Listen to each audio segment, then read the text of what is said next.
Hey guys, what's going on? It is August Young here at DocSports.com, back with another free NBA rundown for Monday, November 11th. Have a small slate here, 5 NBA games we're going to cover. Going to dive right in, not waste too much time. So let's get going with the Los Angeles Clippers at the Oklahoma City Thunder. Have the Thunder laying 7, total at 218.5. Obviously, the big news for the Thunder here is Chet Holmgren, who will be out for an extended period of time due to injury.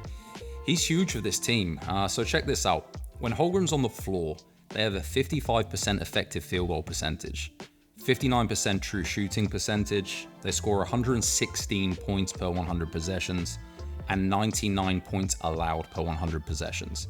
Now when Holmgren's on the bench, 51% effective field goal percentage, that's 8% worse, 54% true shooting percentage, that's 5% worse, 100 points per 100 possessions scored, 6 points worse, and 104 points allowed per 100 possessions for 5 points worse.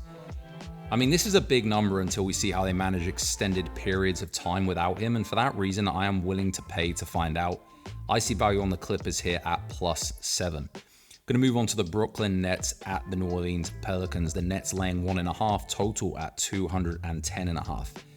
If things can get any worse for the Pels, they're now without Zion. I mean, this team is a mess. You have no Zion, no DeJounte Murray, Jordan Hawkins is out, no CJ McCollum or Herbert Jones. Now you have Trey Murphy, he's going to be good to go now.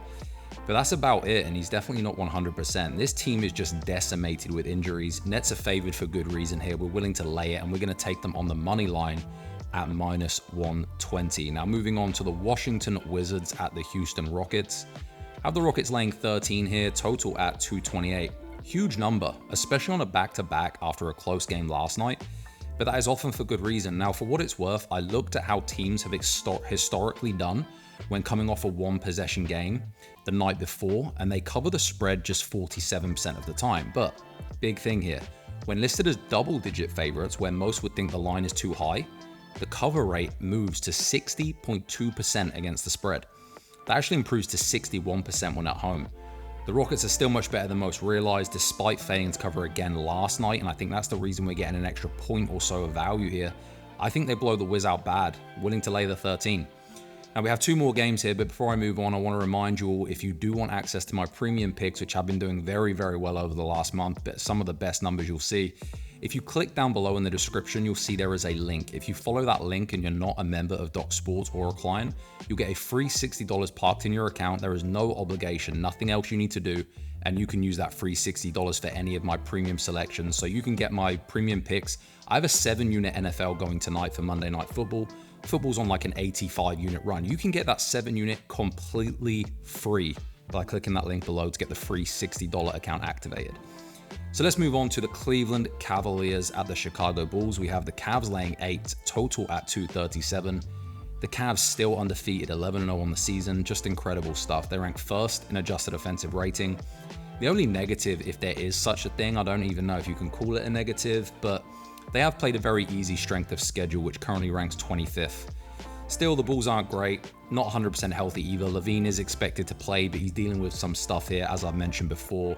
He actually hurt Chicago at times as well, despite what many think when we look at the on-off metrics. Cavs won 7 of the last 8 head-to-head matchups. This is their 3rd game in 4 nights. I think we have to take that into consideration, but I'm really not sure it matters against this Bulls team that rank in the bottom 5 in adjusted defensive rating. I'm not sure how they stop the Cavs from just pouring it on. I like the Cavs here at -8. Last game here, Sacramento Kings at the San Antonio Spurs. Now we have the Kings laying 1, the total at 221.